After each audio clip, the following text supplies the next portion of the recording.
Hello and welcome to my presentation. Today I will be presenting to you the topic about my topic is about how the role of art in second language acquisition and identity formation. And this is a topic that it's in my interest to share with you how students learn and gain perspective about second language, yet acquiring the culture through art. So is learning language only about grammar and vocabulary? So is it all about list of vocabulary and grammar sequences?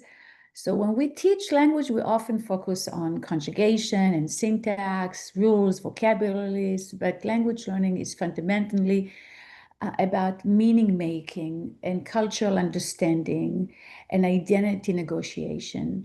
So what if art could, unlock these dimensions of language acquisition? What if visual literacy could accelerate linguistic competence while simultaneously building cultural awareness and personal expressions? So let's explore this together.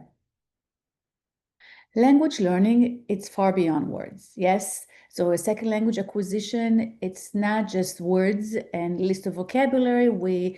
It's mastering grammatical structure, yet requires learner to negotiate cultural competence and new identities and develop sophisticated meaning-making strategies across semiotic modes. And language really is equivalent to culture plus identity.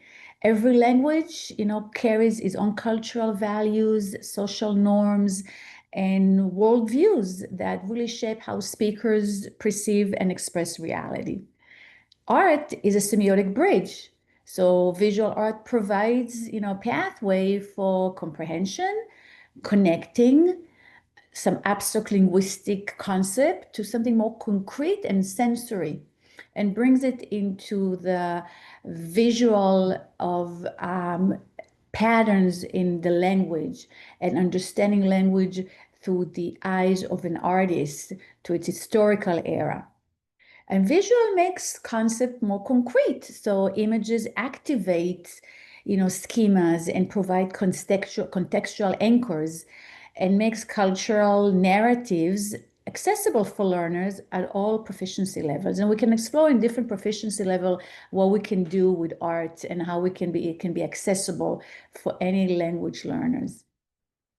So I would like to present you the theoretical foundation where, the approach draws on seminal work of linguistics, cognitive psychology, and second language acquisition. So Ferdinand de Saussure is kind of the umbrella, when we talk about semiotic and what is really each symbol signify. So language as a science, yes, the arbitrary relationship between the signifier and the signified, which creates space for the visual mediation in comprehension. What does this symbol really transcend and what does it stand for? And how it can bridge into some sort of a hidden concept.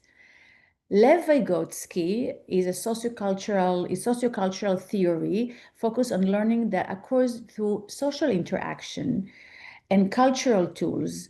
Art can serve as a powerful mediation and as a powerful mediating artifact.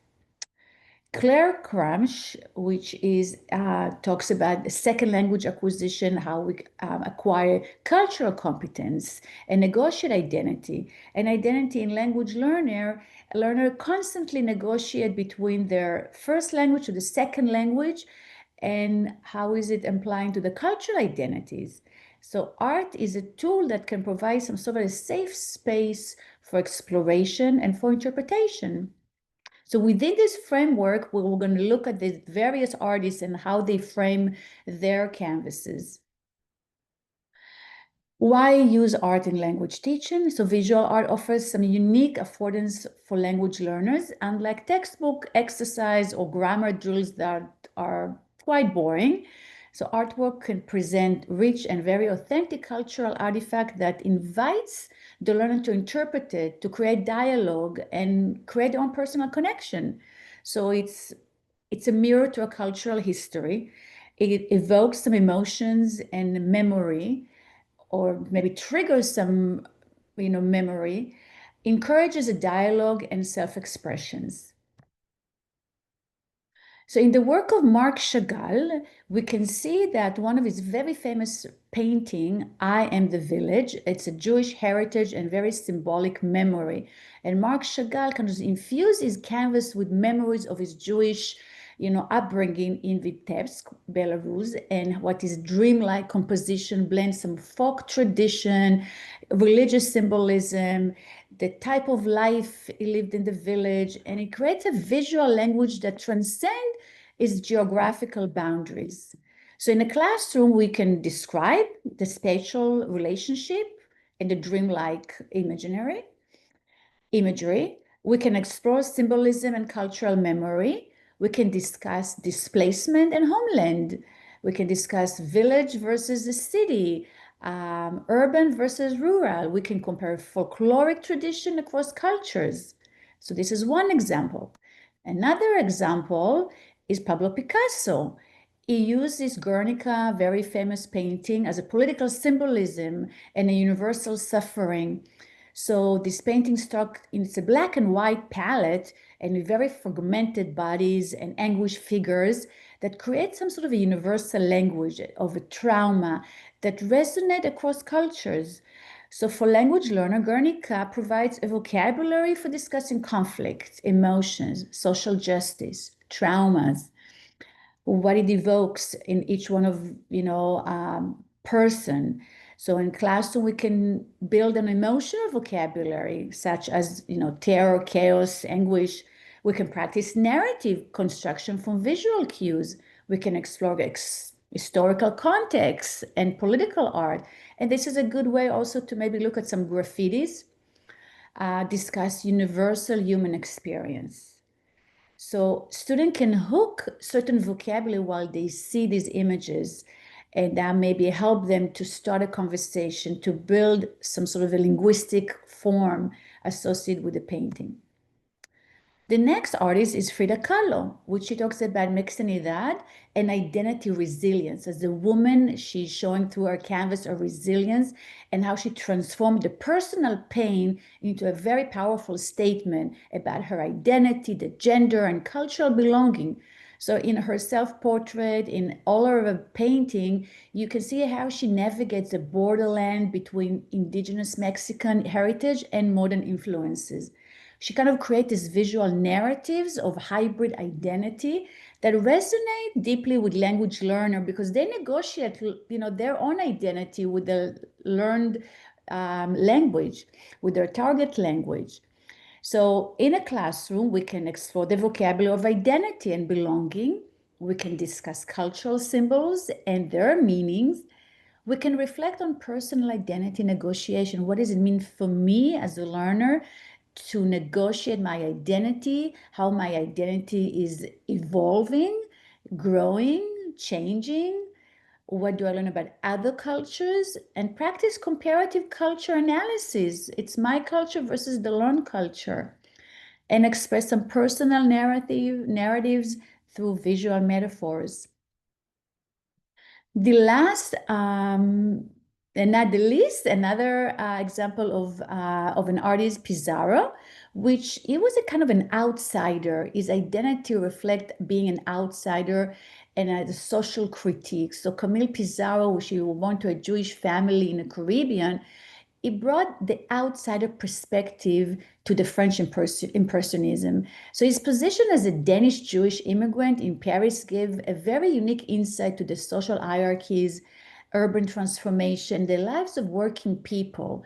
So with Pizarro urban landscape, and rural scenes, we can explore what does it mean to have a social hierarchies? What are the social changes? In a very subtle, political awareness. So his painting of the boulevard and the markets and peasants kind of provide this authentic cultural context and which can build on vocabulary while raising the questions about class, labor, social justice, urban life, versus big city life. We can describe the urban and the rural landscape, even in our own environment nowadays, compare it to other cities, discuss the social class and daily life vocabulary. Look at the peasants, back then in his canvas, explore themes of inclusion and outsider status, and analyze historical changes through the visual evidence that he is presenting in his canvas. So with all these four artists, we can see how they negotiate their own identity, how the canvas transcend some of the idea of being who they are in the historical era that they lived. Practical classroom application, vocabulary building through description, historical context and cultural connection, storytelling and dialogue creation, identity reflection, and personal connection. So with all these types of application, we can modify to each class level, to each learner, to age also, appropriate, for the age level also. So we can integrate the art into the language instruction, which really requires some thoughtful scaffolding and very clear learning objectives. So using these four applications can help us navigate and build on scaffolding lessons that will promote description of culture, identity formation, negotiation of identity, provide historical context, and bring self-reflection.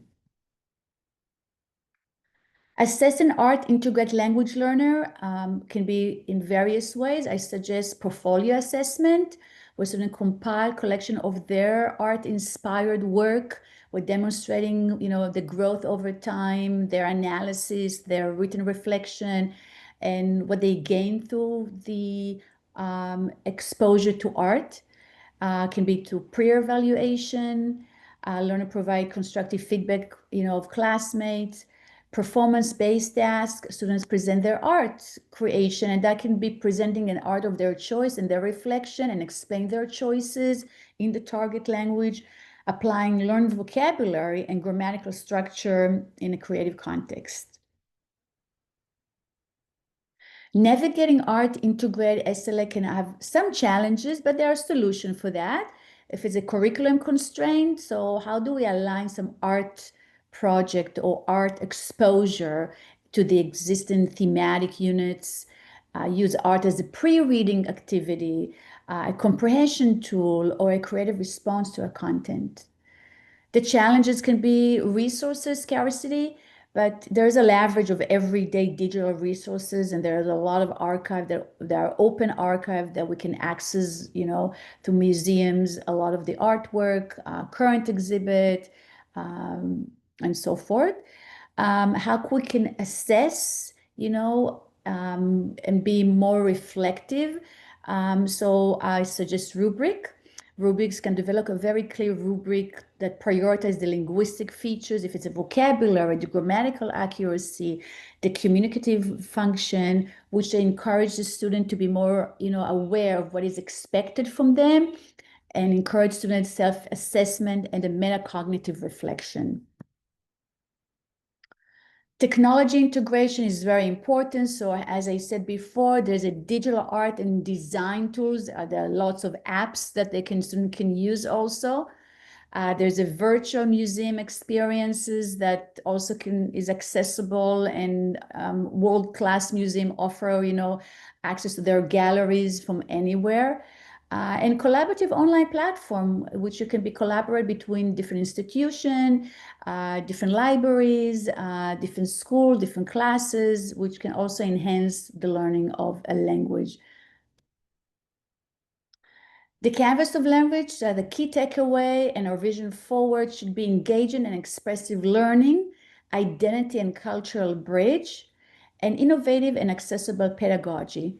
So we can unleash the artistic in every language learner. And I encourage you and invite you to embrace these strategies and experiment with new approaches and share the experience to the collectively redefine what language education is by creating a vibrant learning environment where language flourishing through the art. Thank you so much. And if you have any question, please feel free to email me. My email is in the first slide, and I'll be very happy to connect with you. Thank you and have a lovely day.